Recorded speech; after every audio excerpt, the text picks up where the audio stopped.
I have been invited into many love stories. You see, I have been to multiple ruracios. I'm talking north, south, east, west. You name it, I've been there. What do I love about ruracios? Well, to be honest, I was born in the concrete jungle of Nairobi, where I had no idea about my culture. So ruracios were opportunities for me to have a road trip, learn about others' culture, and maybe, just maybe, bag myself a bride of my own. So, what is it about the ruracio that I love most? I get to sip beer, I get to eat mbuzi, and I get to see beautiful women. First things first, I need to tell you a few things about myself.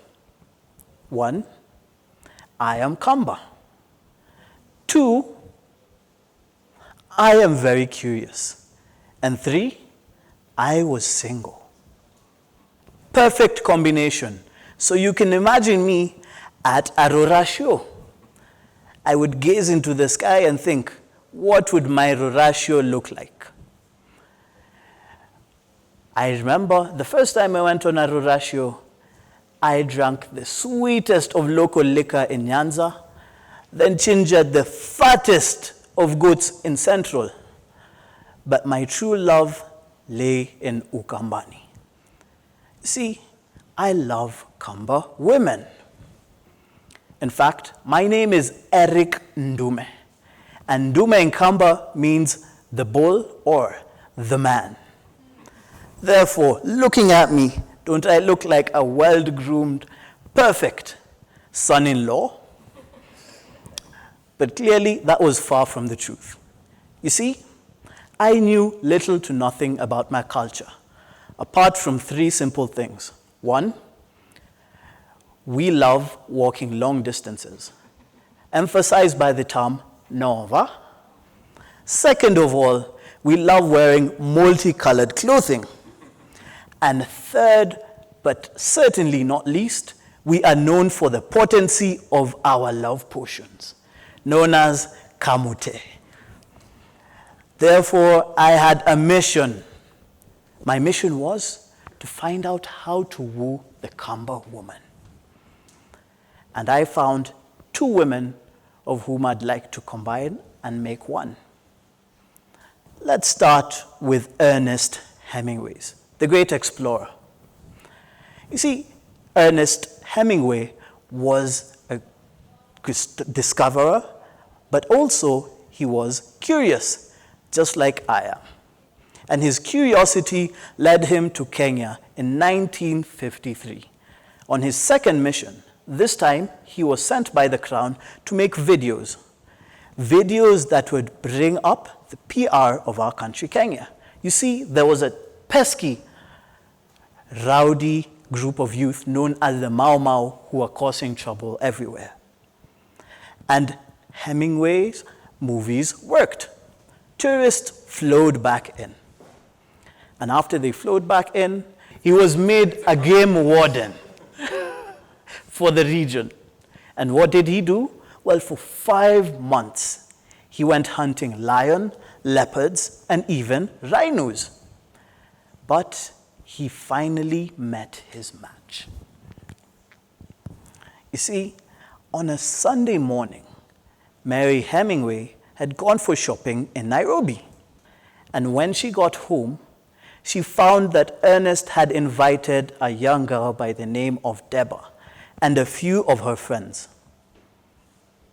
To make the story even juicier, their discoveries were so exciting that they broke Hemingway's bed. Yes, ladies and gentlemen, even Hemingway's couldn't resist the honey from Ukambani. Although there are no pictures or photos of Deborah, I can see her in my mind. Body shaped like a calabash. Her waists swaying like grass in a gentle breeze. Kinky, dark hair. Brown skin like milky chocolate. Her white teeth hidden behind the soft lips that acted like pillows. Her laughter was mesmerizing, her beauty intoxicating. No man could deny. In his memoir, True at First Light, it stated that Hemingway had a wife called Deborah. However, his family refutes those claims. He specifically described Deborah as young, beautiful, and more than perfectly developed. Now, I don't know who you believe, but with a description like that, I can only quote a famous Kenyan rapper by saying, if you know, you know. And that was it with Deborah. But I thought to myself, was this really magic? Maybe it was that famous kamote. So my curiosity pulled me in deeper. And I thought, if the Kamba ever had a fairy godmother, who would it be? Ha! I found her. Her name was Sio Kimao. See, Sio Kimao was a famous prophetess, heroine, and a medicine woman. She took care of the Kamba people proper. I mean, she foresaw battles, and she made sure they were safe, kind of like a hen takes care of their chicks. But one prophecy in particular took everyone by surprise. One night, she was sleeping, then woke up in a fright, sweating and trembling profusely. She had just dreamt of a huge snake that went from water to water, breathing fire and smoke. To make it even scarier, it vomited people white as chalk. And they spoke in nonsensical tones, just like weaver birds. In the end, her prophecy did come true. However, she wasn't there to see it fulfilled. After thinking about these two women, I have to admit, Kamba women get me feeling some kind of way. No, like ants are running down my spine. In French, they call this feeling tout vivre. And to be honest, I was lucky enough to find my combination of Deborah and Sio Kimao. This lady is loving.